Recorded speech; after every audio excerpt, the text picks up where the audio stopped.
Okay, so before we begin, I'm going to have to talk about the gameplay, and I don't mean the lack of audio. I'm actually not using the correct weapon in it. See, it's mostly correct, except the wrong stock is equipped. The setup in the video is actually based off of RO635's anniversary skin. As for why I didn't just record new gameplay with the fixed gun, it's because I really liked this game in particular, mostly because I went on a big kill streak, got a VTOL, and overall carried my team to victory. Now that we got that out of the way, let's talk about the setup. The base gun here is the M4A1, but this is a much different setup than my SDAR-15 and HK416 videos, where they shared the same damage profiles and base stats, give or take a little range and velocity here and there. What sets this gun apart is the 9mm ammo conversion. It changes the fire rate, recoil, and ammo capacity, though in the case of the last one, it's only by 2 rounds. This changes the way you use the gun, since it now essentially has a submachine gun damage profile and recoil, but with assault rifle aim down sights and sprint out time. Now on paper, this is pretty bad. It's an SMG with none of the upsides, minus recoil. You'd be correct to assume that it's not ideal. The opinion on this ammo conversion is that it's not great, or even good. It's not exceptional for an SMG either. Apparently it's still beaten out by the MP5 and probably some other ones, but I'm not going to bother talking statistics right now, because that's where theoretics end and where actual practicality takes its place. Just look at the gameplay. Just because a weapon is suboptimal doesn't make it bad. Moving past that, let's talk about the rest of the attachments. We have the FSS 11.5-inch Commando barrel, which is a decent choice, but not my preference. So I mentioned that the 9mm conversion makes it into an SMG in everything but mobility. Well, that's where the barrel comes in. It increases movement speed and aim down sight time to SMG levels, bringing it closer to how I would play with this gun. The reason I don't think it's ideal is because there are 3 downsides.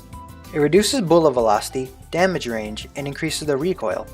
One of the main benefits of 9mm is the lower recoil in comparison to the 5.56 cartridge. By equipping this barrel, you're lessening that benefit, which is a little counterintuitive. That's not the main issue though. Since this is targeted at turning the M4A1 into an SMG, you'll be up close with the enemy anyway, so the increased recoil shouldn't bother you that much. The main issue is a decrease to damage range and bullet velocity. Now I didn't mention this earlier, but switching to 9mm reduces your bullet velocity and range by a noticeable amount, alongside increasing the shots to kill. So when you have a gun with downgraded ballistics, pairing it up with a barrel that makes them even worse isn't the best of ideas. Now the velocity isn't as low as the Vector, that one is awful, but you still will have to lead your shots a bit more in the 40 to 50 meter ranges, and I really wouldn't recommend this setup for ground war or Warzone for the same reasons. In my opinion, you could just put on an aim down sight stock, receive the most important benefit, and not have to deal with mediocre ballistics. The next attachment is the stippled grip tape. So this one is what I'll always recommend to someone who wants to make an assault rifle faster. Not for the faster aim down sight speed, but for the faster sprint out speed. This means you can be a lot more lenient with sprinting everywhere and playing that run and gun style. Since this was meant to be an SMG, that's ideal, and I wouldn't play without it. It's pretty much nothing but positive with this attachment. There's an argument to be made for the rubberized grip tape to reduce recoil because of the barrel, but apparently the effect is much weaker than a compensator or foregrip, so I still believe stippled grip tape to be superior. The last attachment is sleight of hand. I don't think I need to explain why this is a good attachment. It makes you reload faster with a cool animation. Since it visually changes nothing on the gun, I always put it on if there are extra attachment spots. The benefit is more noticeable on this setup because it's designed to be a high speed, low drag. Decreasing reload time means more uptime, which means more running around and shooting. As for what I think about the setup in general, it's actually really good. You can see in the gameplay that I started laying into the enemy pretty hard. Every attachment helps the gun perform in a way that I want it to. If you wanted one of the best 9mm M4A1 setups, you're looking at it. I used it like an SMG and had no issues, which speaks to the positive effects the attachment had on that particular playstyle. Since there is an extra attachment slot, I'd put on an angled foregrip or a muzzle brake to help with recoil stabilization, since I think that's worse than the recoil control. If you run the 9mm conversion without the 11.5-inch barrel, you don't actually need any recoil attachments. It's fine on its own.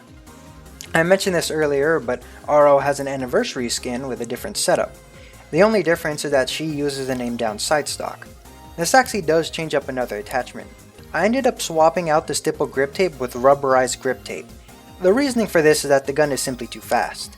It's like putting a slice of bread between 2 slices of bread. You're reaching the point where it's too much of one thing.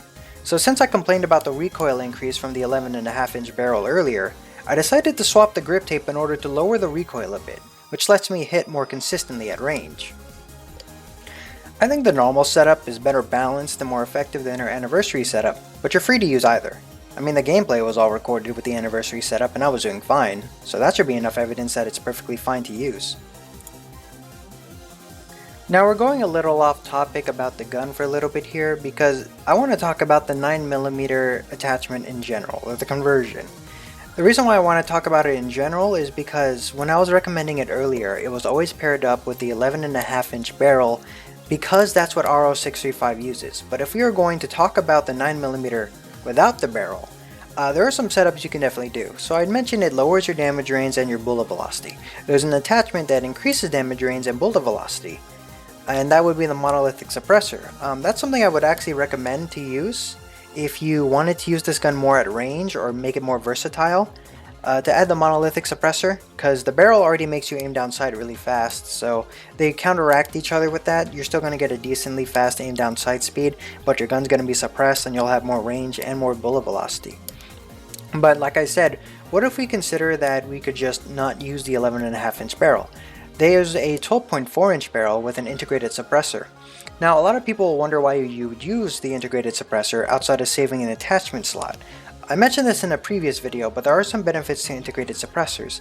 The most important benefit, outside of saving an attachment slot, is that it does not show tracers when you're shooting. So one of my favorite setups to use with the 9mm ammo conversion is actually the integrated suppressor with the 9mm.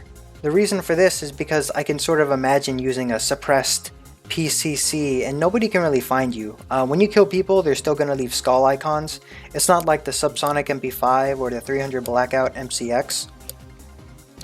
It's not perfectly stealthy, but if you're going to be running and gunning, use the things that give you the most amount of stealth, which is why the majority of my run and gun classes actually are stealth based, because the less that people know where you are, the more you can flank around and shoot them. But overall, I would definitely encourage experimentation with the 9mm rounds. Some people, for example Nemsk, actually used it with the 19-inch Corvus barrel. That's an interesting application. I haven't tried it myself, but it will decrease the recoil to basically nothing. So it becomes like this laser with high bullet velocity. You just need a lot of shots to kill. So think of it like a lot of bee stings.